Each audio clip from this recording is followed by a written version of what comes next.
What's up guys, welcome back to my channel. In today's video, I'm going to be sharing another version of a popular recipe that I've shared on my channel quite a few times. I'm going to be sharing another version of my recipe for Mithai. Now Mithai, for anybody who doesn't know, is basically a fried piece of dough that's coated in a sugar syrup. Some people put different spices inside, some people make it plain. And if you're like me, you experiment with different flavors, different colors, and different looks for the Mithai. So in today's video, I'm going to be sharing a different version, probably the easiest version I've ever created, and it's very quick, very simple to put together.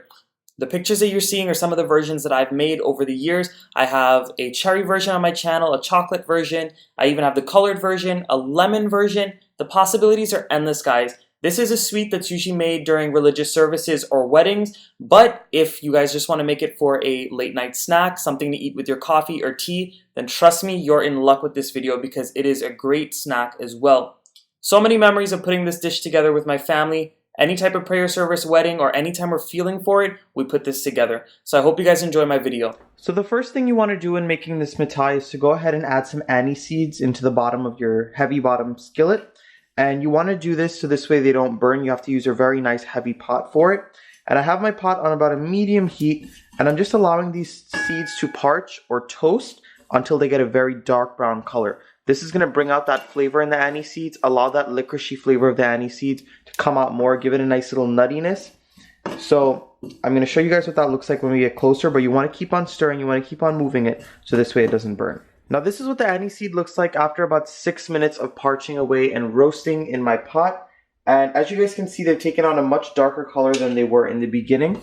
So what you're going to want to do now is remove them from the heat, and I'm going to put them in my little mortar and pestle, and I'm going to show you guys how to pound them. Once you remove the anise seeds from the pot and you put them in your mortar and pestle, you're going to start pounding away until all of these seeds break up and until you get a nice powder. Now some people like their anise seeds when they grind them to be a little more chunky than others. I don't mind a little bit of chunks in mine, but I like it fine for the most part. Now I wanted to mention, if you did not have a mortar and pestle, what you could do is go ahead and put these anise seeds straight onto your working surface, your board. A wooden board would work best, and you can go ahead and take your belna or your rolling pin and you can roll over it and it'll grind it up very nicely. That's the way that my grandmother does it because she doesn't have a mortar and pestle. And of course, if you're going old school and you have your lorha and sil or the masala brick, you can go ahead and put that on top. So once you finish grinding your anise seeds, it's time to go ahead and start making the actual dough for the Mithai. So in my bowl, I'm going in with some all-purpose flour. And as usual, all of my ingredients and all of my measurements will be down in the description box below. Once you add in all of your all-purpose flour, you're going to go in with a little bit of baking powder.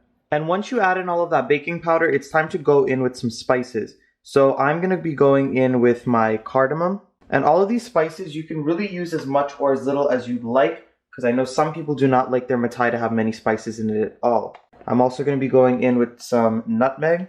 And you can use the freshly ground nutmeg or the already ground one. I prefer the freshly ground just because it adds a nicer flavor. I'm going in with some cinnamon powder as well. And then of course our anise seeds that we went ahead and ground up ourselves. These are going to add a nice little licoricey flavor. And also once you go in with all of your spices, you're going to add in some custard powder. Remember, I like adding custard powder into my Mithai sometimes. It adds a really nice softness to it and it makes it almost melt in your mouth. And if you did not have your custard powder on hand, you could go ahead and use some vanilla pudding mix. That's just going to make it taste a little vanilla-ish, but it won't change the flavor too much. So once you add in all of these ingredients, you're going to go in with some clean fingers and you're going to mix it all together. And what I'm going to do now is I'm going to go in with my freshly grated coconut. You know when I make Mithai, I like to use the freshly grated because it adds to that texture, makes it nice and flaky. And I'm also going to go in with some unsalted butter. When you're doing Mithai, you want to use unsalted butter because the salted butter is not going to give it a great taste. Now also, if you were making this for a prayer service, you would have to use unsalted because you cannot put salt in any of the food items. I'm going to go ahead and break up that butter, break up the coconut until it resembles like sand or fine crumbs in the flour. So I'm going to continue to do this and I'm going to come back and show you guys what it looks like. Once all of the butter and that shredded coconut is well mixed throughout the dough and you get these fine sandy pieces in there, what you're going to go ahead and do is go in with some condensed milk. And I also wanted to quickly mention that all of the spices that I added in, they are optional. This is just what I like to add into my Mithai once in a while to spice it up, but you do not have to add all of them in. Some people will just put anise seeds in their mithai. Some people won't put anything. Some people will do the cinnamon and nutmeg. And some people will just do the nutmeg. I do the nutmeg sometimes alone. So once you add in that condensed milk, you're going to go in with your hands and you're going to mix it up really well. You want that condensed milk to disintegrate as well into all of the flour, and you want to get it well distributed. Now today I'm not making a pog to go over my mithai. I'm going to show you guys a different way to coat them.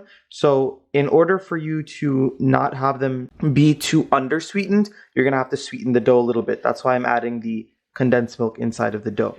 Once you've thoroughly mixed all of that condensed milk in, it's time to go in with some evaporated milk. You're going to pour it in little by little, so this way you don't add too much at a time. And once you go in with it, you're going to go ahead and mix it all up. You're going to keep adding it in little by little and keep working it in until you get a nice soft dough. Now this is not going to be as soft as when you're making roti. You want to make it a little more firm. So once you add in enough milk to make a nice soft dough, you're going to go ahead and just pick all of the pieces up from the bottom, stick it together onto the dough. You do not want to knead this too much, because if you do, what's going to happen is that your mithai is going to be very chewy and it's not going to have a nice melt in your mouth texture like mithai should have. You don't want it to be hard. You don't want it to be like a brick when you're eating it. I hate when you go to people's houses and the mithai is like hard and just not good. So all of my dough is together now. It's done. You see all those beautiful spices and some of that coconut running through. I'm going to allow it to sit here for about 10 minutes just to allow those glutens to rest. We worked it a little bit. We want them to rest a little bit, so this way you get a nice soft end product. So while your dough is resting for about that 10 to 15 minutes, you want to go ahead and put your oil to heat up on a medium-high heat. What I did was I broke my dough ball into 2 pieces, and I'm going to go ahead and add a little bit of dry flour on the top of it. And what you're going to want to do is dust it a little bit. I don't like to add too much because any excess dry flour will go to the bottom of that oil and it's going to burn. So what you're going to do next is just roll it out with the rolling pin. And you want to get it until it's pretty flat all around the edges. You don't want to make it too thin and you do not want to make it too thick, because if it's too thick, it will not cook properly. You want to make sure to get all around the sides to get that same even thickness. Once you get it rolled out to your desired thickness, some people like it a little thinner, some people like it a little thinner than others. I like mine to be about 1/2 to 3/4 of an inch. What you're going to go ahead and do is cut it into your desired shapes. The traditional shapes are triangles, or the diagonal rectangular shapes, or you can make them into squares. The possibilities are honestly endless, guys. What I usually like to do is cut them in strips like this, move everything to the side, and I like to get a little piece and then cut my pieces out of it. And you can make them as big or as small as you'd like. And that's pretty much it. You're going to continue cutting the rest of your mithai as your oil heats up, and then we're going to move on to the frying process. So once all of your oil is heated up, it's time to go in with all of your mithai pieces. You're going to see that they start to sizzle at the bottom. You don't want them to come up too fast, and you don't want them to stay down there for way too long.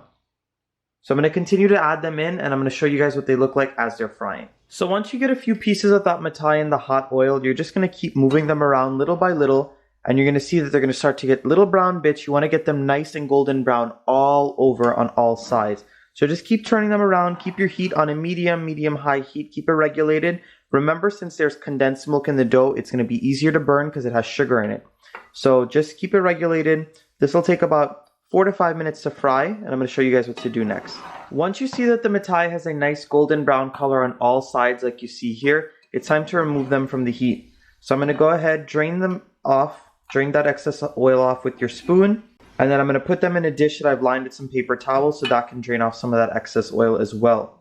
Remember I said you want to keep that heat regulated, keep stirring at all times, and keep your eyes on this because since it has the condensed milk, it's very, very easy to burn. So I'm going to continue frying the rest of my mithai and come back and show you guys what to do next. Alright guys, all of my mithai has finished frying, so what I'm going to do now is start to coat it in a nice sweet coating.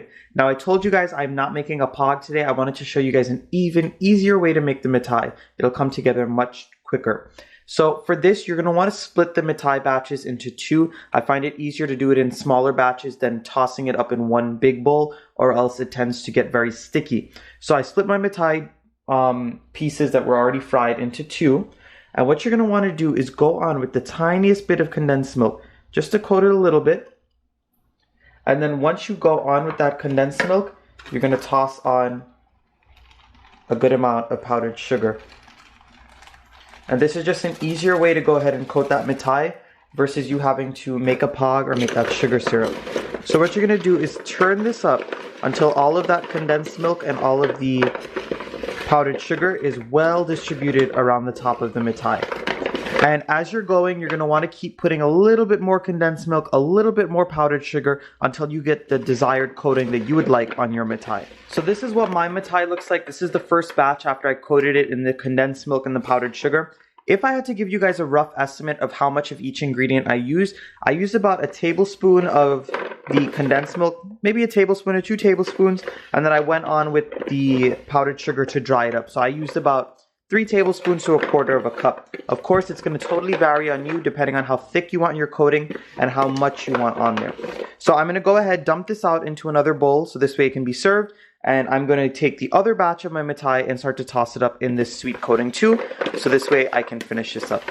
Alright guys, that's it for this video. I really hope you enjoyed this take on mithai as well. Remember, there's so many different ways to make certain dishes, and that's what I really want to showcase here. I also wanted to make this for any of you guys who have issues with making the sugar syrup, because I know it can be a little daunting and it can be a little confusing sometimes to get it to the right consistency. So this one is for you guys who have trouble with that. All you gotta do is put some condensed milk on, put some powdered sugar, and you are all done.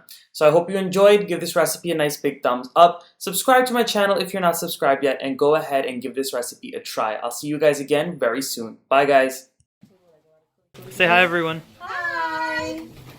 Maggie's favorite auntie. Hi. Maggie's favorite auntie. Auntie Chandra. Auntie Chandra. Don't forget Auntie Chandra. They don't even know what they're talking about. But it's Auntie Chandra. It's me. Say hi, girl. I got it in it.